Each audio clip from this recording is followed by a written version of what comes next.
And now we will talk about the American period. So the American period happens on 1898 to 1935. And one of their contributions is the prescribed uniform and centralized system. And also, formal structure and existence of an educational system occurred on American period. In 1899, more schools were opened, this time with 24 English language teachers and 4,500 students. So actually, Thomasites was considered our first teachers.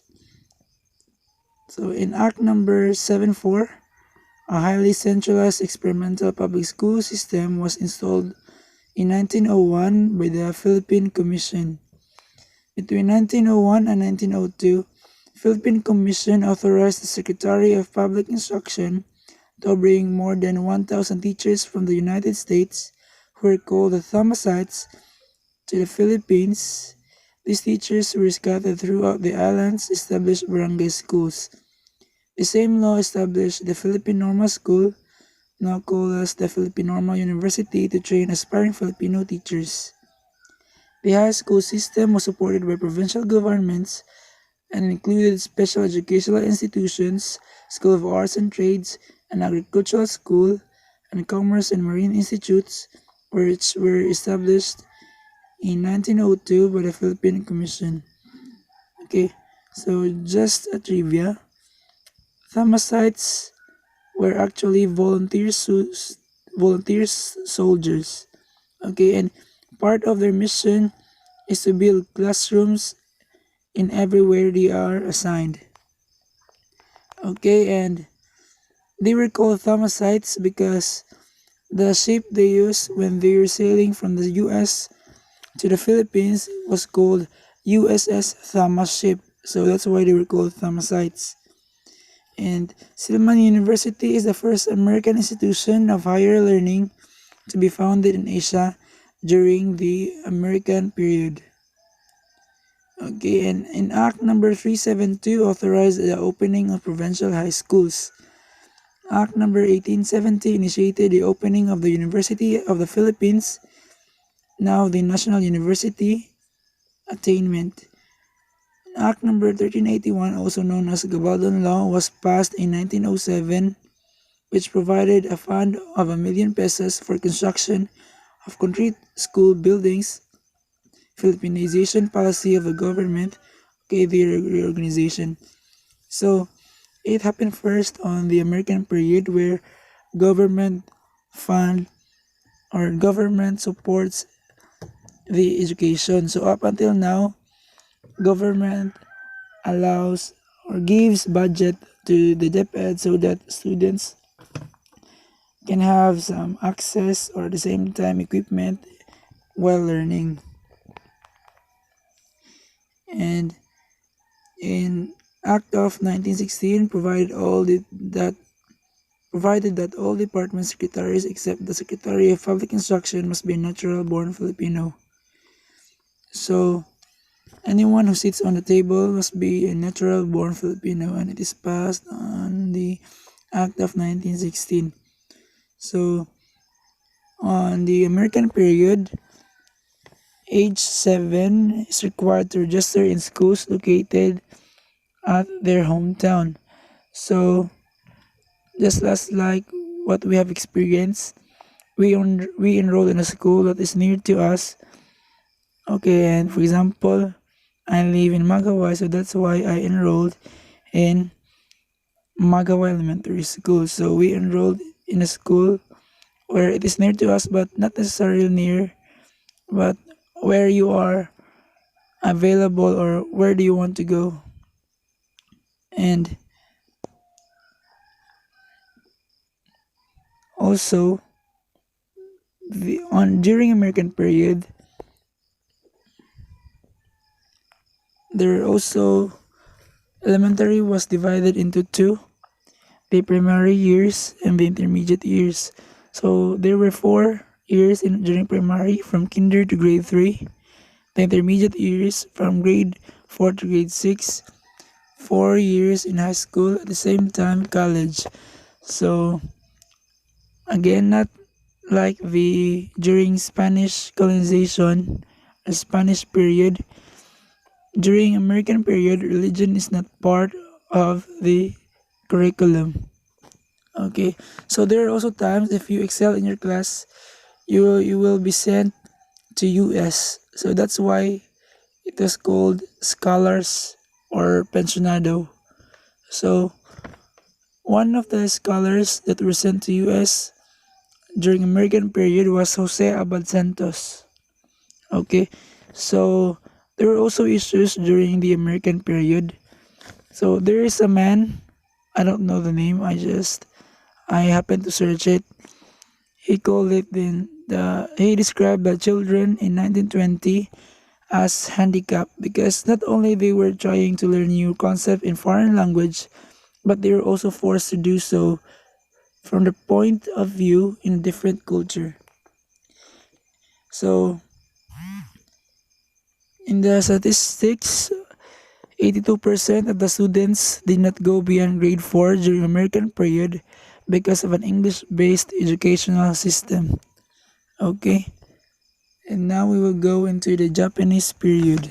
So the Japanese period happened on 1941 to 1944. And the course of the study is prescribed uniform and centralized 6 basic principles of Japanese education. So is to stop depending on Western countries like the US and Great Britain, promote and enrich the Filipino culture. Another one is to recognize that the Philippines is a part of a greater East Asia co-prosperity sphere so that the Philippines and Japan will have good relations. And another principle of them is to be aware of materialism, to raise the morality of Filipinos, to learn and adapt Nippongo and to stop using the English language, to spread elementary and vocational education, to develop love for work. Okay, so the teaching of Tagalog or the Philippine history and character education was reserved for Filipinos. Love for work and dignity of labor was also emphasized during Japanese period. Okay, and during Japanese period, the Kalibapi was the only political party allowed during this period. And just for us to know, guerrillas who happened to have 260,000 people were reported to be the anti-Japanese movements. Okay, so after the American period, the Japanese also colonized the Philippines. So the curriculum of the Japanese period includes Tagalog, the Philippine history, and character education. They also emphasize love for work and dignity for labor, vocational education in elementary. Okay, and they also promote Nippongo and they stopped English. During Japanese period, the Philippines also happened to have the Hukbalahap, which means hukbo ng bayan laban sa Hapon. It's like the guerrillas who fight for the Japanese during these times. And schools were reopened in June 1942 with 300,000 students during Japanese period. We're gonna talk about the present education system in the Philippines. It started on 1946 up until now. So the present educational system in the Philippines was patterned to the educational system of Spain and of the United States after liberation of the Philippines. So after the colonization of the Spaniards and the Americans, so we somehow follow their educational system. And we have also moved in various directions of our own. Elementary and high school is compulsory, which is administered by Department of Education. Managed and regulated by the Department of Education or DepEd, and Commission on Higher Education for the college students. So, and Technical Education and Skills Development Authority, or TESDA, was also formed, and DepEd is responsible for the K-12 basic education. It exercises full and exclusive control over public schools and nominal regulations over private schools. And it also enforces the national curriculum that has been put in place since 2013. So, the present educational system during these times, so we are already on our own. Americans, Japanese, and Spaniards no longer take over our country during these times. So in 2010, Senator Benigno Aquino III expressed his desire to implement the K-12 basic education cycle to increase the number of years of compulsory education to 13 years from K or to kinder, 6 years in elementary, 4 years in high school, and plus 2 years in senior high school, the basic education system. So, in the Kindergarten Education Act of 2012, where states that kindergarten is compulsory. So, during school year 2011 to 2012, DepEd has already implemented the K-12 program, and it was still enacted into law to guarantee its continuity in the succeeding years. So it is then the senior high school happened. 2 years of specialized upper secondary education where students will choose from 4 tracks: the academic track, technical, vocational, and livelihood track, arts and science track, and sports track. The government believes that senior high school education prepares the students, especially those who don't want to continue college, to be equipped.